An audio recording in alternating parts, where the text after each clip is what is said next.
Dans la deuxième lecture que vous avez entendue, Saint Paul nous exhorte à nous tous, chrétiens d'aujourd'hui, comme il a fait à l'endroit de ceux qu'il a enseignés, qu'il a accompagnés dans l'Église primitive et à qui il a confié la responsabilité de vivre en chrétien, en bon chrétien, c'est-à-dire à témoigner de tout le don, particulièrement le don de l'amour, le don de la foi, le don de la miséricorde qu'ils ont reçu du Seigneur Jésus-Christ. Et dans la parole de Dieu, l'Évangile, il y a une anecdote qui est évoquée là-dedans. Le Seigneur évoque le rapport qui lie ces riches propriétaires d'une grosse ferme. Et à l'époque, c'était vraiment le contexte, c'était le contexte encore paysan. Et Jésus aimait se référer à ce contexte-là culturel, agro-pastoral, et il s'appuyait sur ce contexte pour annoncer, expliquer la parole de Dieu. Il fait allusion à ce rapport entre ce grand fermier et ses employés, l'un de ses employés et serviteurs, pour enseigner, pour instruire ses apôtres. Et ses apôtres lui demandent, qu'est-ce qu'ils lui ont demandé? Seigneur, augmente-nous, augmente en nous le peu de foi que nous avons.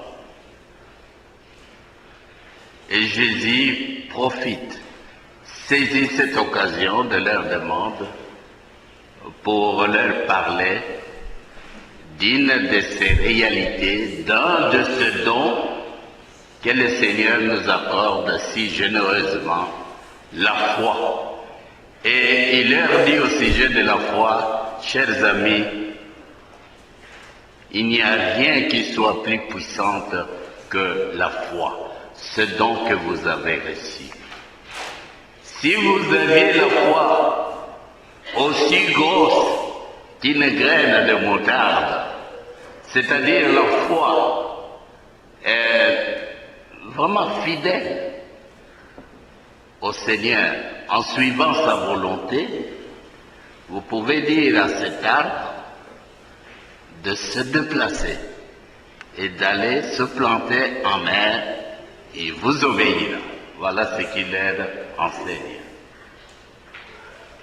Notre Dieu, c'est le Dieu de l'impossible.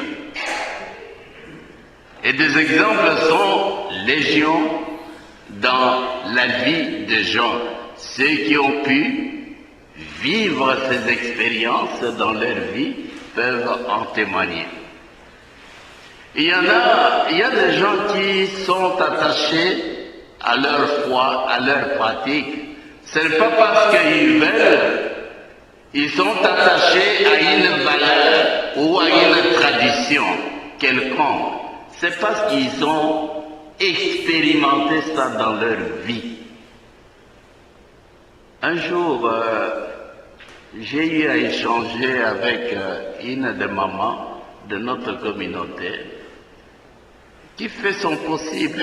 Quand elle se sent bien, elle est là, elle vient spontanément. Alors un jour, elle me dit, Bernard, tu sais, moi je viens ici à l'église, ce n'est pas parce que votre tête me plaît. Ce n'est pas parce que, oui, ce n'est pas parce que c'est par quelconque intérêt, quoi. Non, parce que c'est que si je suis là tout le jour, c'est parce que j'ai expérimenté que Dieu m'aime.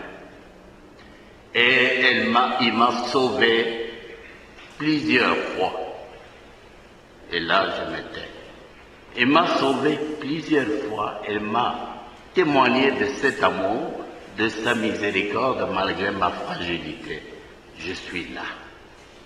C'est grâce à la puissance de son amour et grâce au peu de foi que j'ai. Voilà pourquoi le Seigneur aujourd'hui évoque ce passage-là.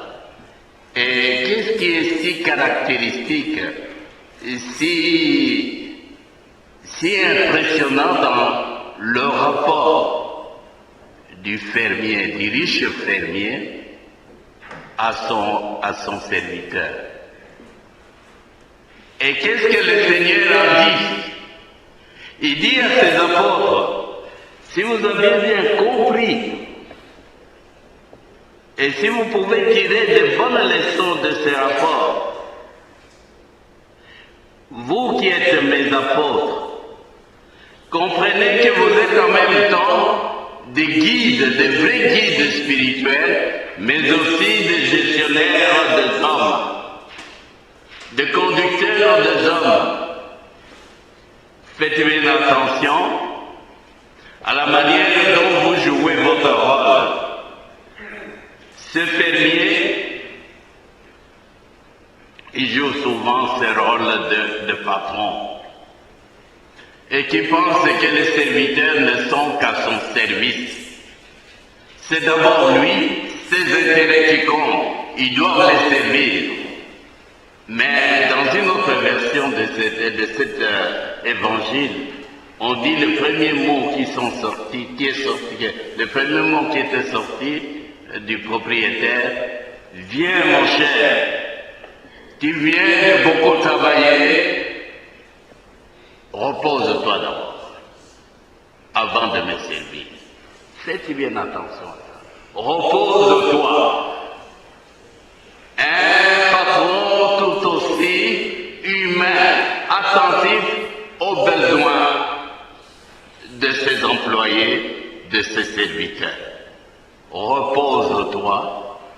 D'abord, ton bien-être, ton repos, tes besoins humains et tes droits humains passent avant tout le service que tu me rends.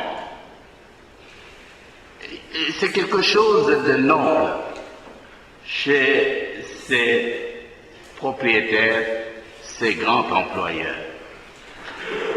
Et c'est à cette attitude que Jésus invite ses apôtres en tant que gestionnaire d'abord, conducteur d'hommes, gestionnaire surtout des rapports humains et sociaux.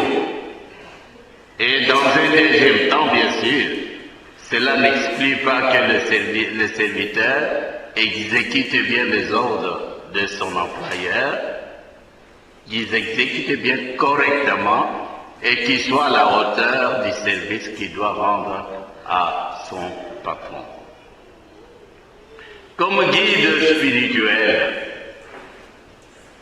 ces apôtres, c'est à cela qu'il exhorte aussi, ils doivent se préoccuper d'abord de soigner leur foi. Ils ont reçu le don, la grâce de la foi.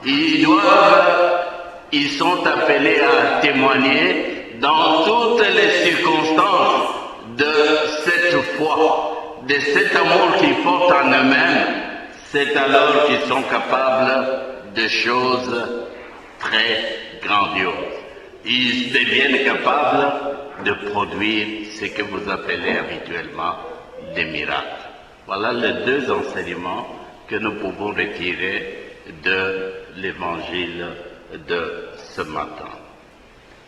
Et ces paroles, disons, elles ont été vraies, valides pour les apôtres et elles sont également pour nous aujourd'hui. Essayons de les mettre en place. Amen.